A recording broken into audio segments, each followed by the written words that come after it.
The memorial service for Alexander Grant had drawn over 200 people. The air was thick with perfume and whispered condolences. My father was a titan of industry, a man of unshakable integrity. He built an empire from nothing. Jacob's voice trembled with rehearsed grief, but his eyes kept darting to the back doors, as if expecting something. He believed in legacy, in passing down more than just money. He wanted me to earn my place. Then the doors opened, not with a bang, but a slow, deliberate push. A tall figure in a perfectly tailored charcoal suit stepped forward, and heads began to turn. It was Alexander Grant. The same sharp jawline, the same steel blue eyes, but very much alive. It can't be. I saw the ranger report. He's supposed to be dead. Jacob's notes fluttered to the floor. He gripped the lectern, knuckles white. Alexander didn't speak. He simply stood there, a ghost at his own wake, and let the silence break his son. 6 weeks earlier, Alexander Grant stood at the edge of untamed wilderness, carrying only a pack and a stubborn need for solitude. The city steals something from a man. Out here, I can breathe again. For 2 days, he hiked deeper into the backcountry, crossing streams and granite ridges. He felt strong. Then a minor stroke struck without warning. One moment he was checking his compass. The next, his limbs refused to obey. Move, stand up, why can't I move my right arm? He collapsed into the ferns, consciousness slipping away. The forest swallowed his cries for help.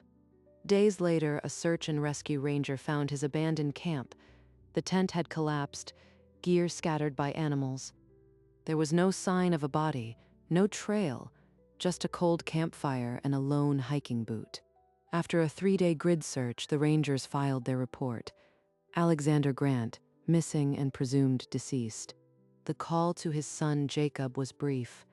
Within hours, Jacob was already accessing his father's accounts. Jacob Grant set the phone down in his father's study. His hands wouldn't stop shaking, but his eyes were dry. He's gone. After all those years of distance, he's really gone. Within an hour, he straightened his tie and made the first call. The memorial would be in 3 weeks. I have the power of attorney. Begin the estate inventory immediately. I want everything cataloged by Friday. He contacted an auction house that afternoon, requesting rapid valuations on the art, the antiques, everything. By the end of the week, movers were wrapping furniture, and the grand estate began to echo with emptiness. The sooner this is settled, the sooner I can move on. He never cared about things anyway. Jacob stood in the driveway, watching a truck pull away with his father's antique desk. He didn't flinch. No, the painting stays with the buyer. I'm not negotiating. The price is final. The memorial plans moved just as fast. Jacob booked the funeral home, ordered flowers, and drafted his eulogy, all in a single afternoon. The first painting to go was a Turner Seascape, sold to a college friend for 40% of its value. The Turner is yours. I'll have it crated by Wednesday. Just wire the amount we discussed. For the riverfront property, Jacob practiced his father's cursive.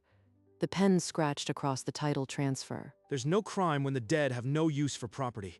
This is just efficiency. By the next morning, the signature was dry, and the property was already listed under new ownership. Moving trucks returned. Rooms that once held galas now held only patterned shadows where artwork had hung. Jacob walked through the hollow estate, a checklist in hand, marking items like a coroner. He would have wanted it this way. Quick, unsentimental. That was his whole philosophy. The liquidation was nearly complete. All that remained was to seal the legacy with the memorial service. By nightfall, the mansion stood emptied, its halls silent. Jacob locked the front door and didn't look back. But the wilderness had not claimed Alexander. A team of monks from St. Herman's Monastery found him unconscious among the ferns. Voices low and calm. They're chanting, "I'm not dead." They carried him to the guest house and summoned a doctor. For weeks, he drifted in and out of lucidity. The right side of my face won't move, but I can think. I can remember. Slowly, his speech returned, halting at first. Then in full sentences, he practiced in whispers. He asked the monks to keep his presence anonymous. He would not call Jacob until he could stand on his own. When I walk through that door, I will be whole. Not a patient on a phone line. He had no idea his son had already emptied the house, signed his name, and planned a funeral. The monastery had no phone service, no televisions. The world outside might as well have vanished. But inside those stone walls, a resurrected man was slowly gathering his strength, unaware that his real trial lay ahead. By the 4th week, Alexander walked the courtyard unassisted. His speech was clear, his mind sharp. A few more days and this cane will be a souvenir, not a crutch. He spent hours in the chapel, the incense and chanting mending something deeper than his body. Father, you saved my life. I don't even know your name. The old monk pressed a wooden cross into his palm. He whispered a blessing in Russian. It's time. Jacob needs to know I'm alive. But I want to see his face before the phone rings. He packed a small canvas bag and left a note for the abbot, asking that his stay remain unrecorded. Thank you for everything. I'll send a donation when I'm home. The monks blessed him at the gate. He walked away without looking back, his charcoal suit folded inside the bag. He didn't know that his home was already emptied, his name already printed on memorial programs. The day before the memorial, Jacob finalized the auction catalog with a single phone call. Everything must be sold by month's end. I won't accept any delays. When he hung up, he opened a file containing his father's brokerage accounts. Another form needed his father's signature. Just one more transfer. The last loose end, and then it's all resolved. He forged the final document with a steady hand, the pen now moving without hesitation. The memorial programs arrived from the printer that afternoon, his father's photographs centered beneath the dates. They'll all be watching me tomorrow. I have to sound broken but not guilty. He stood before a mirror in the hollow estate, practicing the eulogy until his voice cracked with rehearsed grief. My father was a man of integrity. I only hope to honor his memory. Later, he sat in his car, checking his phone for news from Alaska. The phone was silent, as it had been for weeks. Alexander caught a bus from the monastery's village to the regional airport, the canvas bag resting on his knees. 6 weeks without a single call. Jacob will be worried sick, maybe even angry. At the terminal, he booked the next flight east, paying cash from a wallet the monks had kept safe. No first class this time. But then, I'm not the same man who booked it. He called no one. Not his son, not his attorney. He wanted to see the surprise on Jacob's face. On the plane, he sat by the window, watching the Alaskan ranges shrink into clouds. That mountain nearly killed me. But I'm coming home, whole. The flight landed at dusk. He hired a taxi outside baggage claim, giving the driver the estate's address. Take me to Grant Mansion, please. The quickest route. The taxi pulled onto the highway, carrying a man who didn't yet know that his return would be his greatest reckoning. The taxi rounded the final bend onto the estate's boulevard. A large moving truck idled at the front entrance. What is that truck doing here? I never authorized any moves. He walked through the unlocked front door into a hallway stripped of rugs and paintings. The air smelled of dust and absence. The Turner is gone. The carriage clock. Everything that anchored this house. A worker in dusty overalls emerged from the study, carrying a crate of his father's leather-bound ledgers. Stop. Who told you to remove these? On whose authority? The worker looked at him blankly. Jacob Grant ordered the full liquidation, sir. We were told he's the heir. Jacob. He thinks I'm dead. He's been selling everything while I was recovering. He didn't shout. He didn't chase the truck. Alexander simply stood amid the ruins, his mind already calculating. Outside, the moving truck rumbled away. Somewhere in the glove box of his car, Jacob was rehearsing a eulogy for a man who was very much alive. He walked into his study. The shelves were stripped, drawers open, but a folded newspaper lay on the bare desk like an accusation. The obituary, Alexander Grant, 72, financier, lost in a hiking accident. Survived by his son, Jacob, memorial service tonight, 7 p.m., Parker Funeral Home. They printed my death notice while I was still learning to string words together. The date and time leaped off the page. Today, 7 o'clock, less than an hour from now. He planned this memorial while I was still breathing. He never even looked for me. He set the newspaper down, fingers steady, but the muscles in his jaw coiled tight. He didn't wait for a body. He didn't wait for certainty. He just took everything. Through the window, dusk was falling. The funeral home stood 20 minutes away. I could call the police and have him arrested before the service begins, but that would be too easy. He didn't call anyone. He simply stood there, letting the cold anger crystallize into a single, irreversible decision. He opened the wardrobe. Most of his clothes were gone, but his charcoal three-piece hung untouched. They didn't take my suits. The one thing I need tonight. I built my reputation in this suit. Now it will witness Jacob's undoing. I'm not going to call. I'm going to walk in there and watch him drop his notes. He left the estate without a backward glance. The mansion loomed dark behind him, emptied of its memories. I should feel grief or rage. All I feel is clarity. He drove in silence, the obituary folded in his breast pocket. The funeral home appeared through the evening mist. He parked across the street and watched mourners file in under the lamplight. Then he stepped out of the car, adjusted his cuffs, and began the walk to face his own memory. He pushed open the heavy door.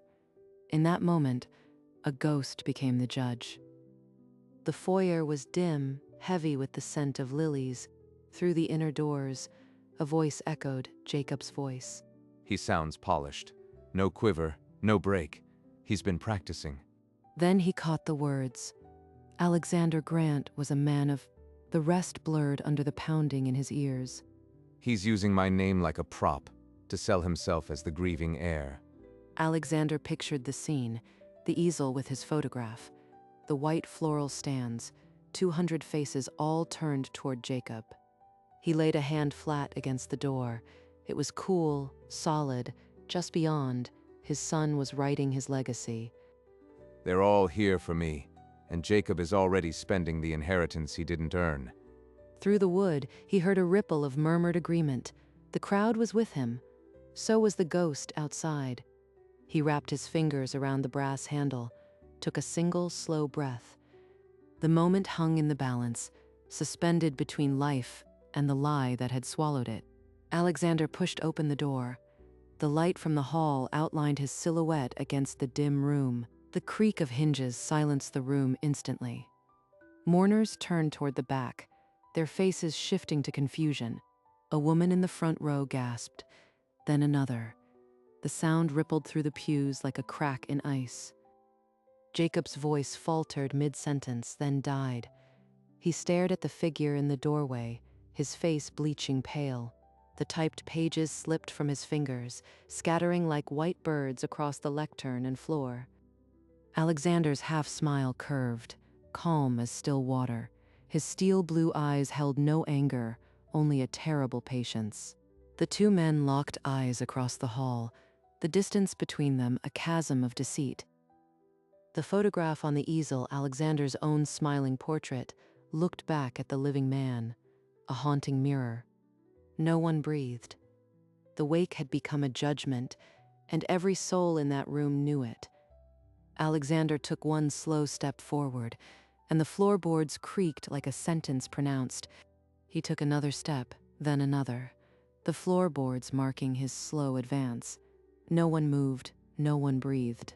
Dad, you're alive. How is this possible? Alexander raised one hand, palm out. The gesture was soft, but it struck Jacob like a physical blow. We'll talk tomorrow, Jacob. The words landed in absolute silence. Jacob sagged against the lectern, his face ashen. Alexander turned on his heel, the charcoal suit catching the deep red rim light, and walked out the way he came. The mourners erupted into frantic whispers.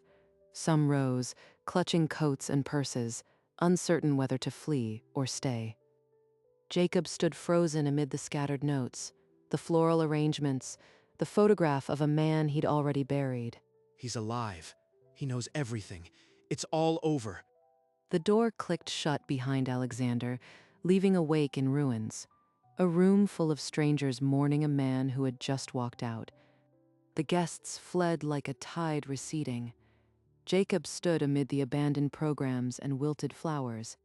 He grabbed at a passing mourner's sleeve, but the man wrenched his arm free without a word. Wait, you don't understand.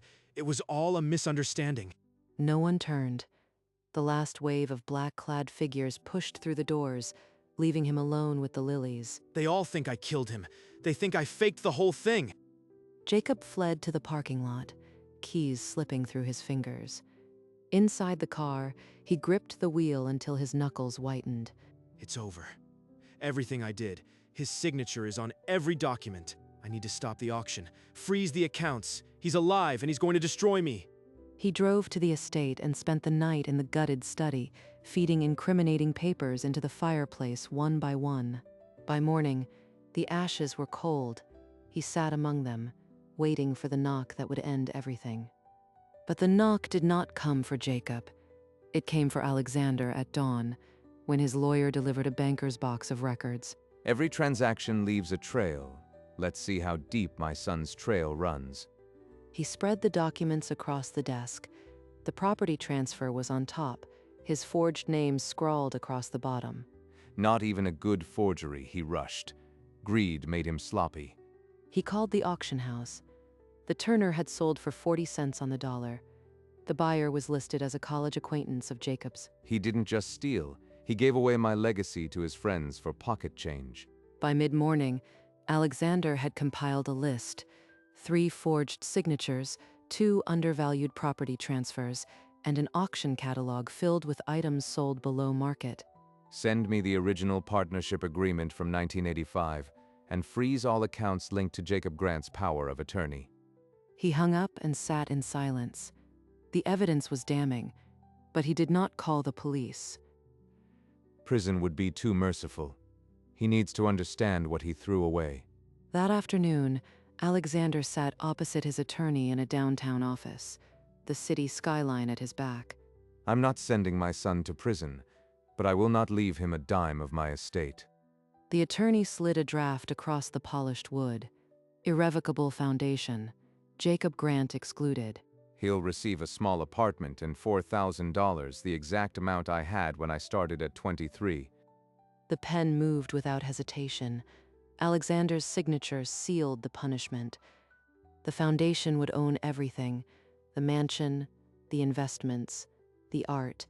Jacob would hold no claim. Notify Jacob Grant that his presence is required at the estate tomorrow at 9 o'clock. No lawyers allowed. The attorney nodded, already preparing the courier. The foundation would be irreversible the moment Jacob stepped into that room. By this time tomorrow, he'll know what it feels like to be stripped of everything. The sun had set by the time Alexander left. The foundation was in place. The only thing left was the reckoning. The next morning, Jacob walked into the gutted study. Alexander sat behind a bare desk, a manila folder centered before him. Dad, before you say anything, I can explain. The Ranger report was conclusive. I thought you were— Don't. Alexander opened the folder, sliding 3 documents across the desk: the forged transfer, the undervalued sale, the brokerage accounts. He has everything. The forgery is unmistakable. I'm not pressing charges, but you will never inherit this estate. As of this morning, it belongs to an irrevocable foundation. He placed a simple white envelope on the desk. Inside, a key to a small apartment and $4,000 in cash. You can't do this. I'm your son. This is exactly what I had when I started at 23. Now you start again. Jacob grabbed the envelope and walked out into the cold morning light, the estate shrinking behind him. Jacob walked out of the estate for the last time, a duffel bag slung over his shoulder. The address on the key led him to a tired brick building, its fire escapes rusted. He lifted his duffel from the back seat and climbed the narrow stairs. The apartment was a single room: a bed, a table, a naked bulb overhead. He even picked a place that echoes. Every sound will remind me I'm alone. He opened the envelope. Cash slipped out, and a note in his father's sharp script. The note read, Start with what you have, not what you lost. He's still teaching me, even now, teaching me the cost of shortcuts. He sat on the bed and wept, the sound of his sobs swallowed by the thin, indifferent walls. When the tears stopped, he hung his jacket and sat at the empty table. Morning would come. That evening, Alexander sat alone in the study, a cup of tea cooling on the desk. He opened a drawer and withdrew a faded photograph. Jacob at 5, holding a plastic sword, grinning. He was so small, he used to call me his hero. I didn't raise him to be a thief. I raised him to be my heir. Where did I fail? But the answer came quickly. The boy he'd raised had grown into a man who forged his father's name. I'm not sorry for what I did, only for what he became. He set the photograph down and pulled a foundation document from the drawer. The signature was his own. He reread the clauses, not with satisfaction, but with the weary weight of a man who had punished his own blood. Outside, footsteps on the gravel path approached the estate. A folded letter had already been slipped through the mail slot. Alexander did not rise. He would read it in the morning, or perhaps not at all. The night, like his verdict, was his own. A decade reshaped the city, but not the apartment. A computer now crowded the table, ledgers stacked beside it. I built something real. Clients who trust me. Not a fortune, but mine. He picked up a pen and wrote a single page. The ink flowed steady, the words brief. Dad, I get it now. I've been building for 10 years. I want to see you. He sat in that booth until the coffee went cold. Then he slipped the envelope into his coat and walked to the corner mailbox. 2 days later, the letter arrived at the estate. Alexander held it against the morning light.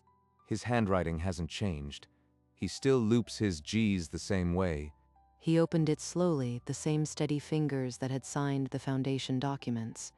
The note said, "Dad, I understand now. Can we meet for coffee?" Alexander folded the letter and nodded. Then he reached for his cane. The coffee shop hadn't changed, same worn booths, same soft murmur of low conversations. Jacob sat alone, a cup untouched before him. The door chimed and Alexander entered, leaning on his cane but still carrying that composed stillness. They sat across from each other. The silence held years, but neither looked away. I don't know where to start. You already started. You built something real. That's not nothing. You did the work. I had a good teacher. He just didn't give me the answers. Neither offered a hug, nor an apology. Just the quiet clink of cups and the slow return of something fragile. Alexander's cane rested against the booth. Outside the window, the city kept moving. They sat until the coffee cooled, two men who had buried each other once, now simply sharing a table.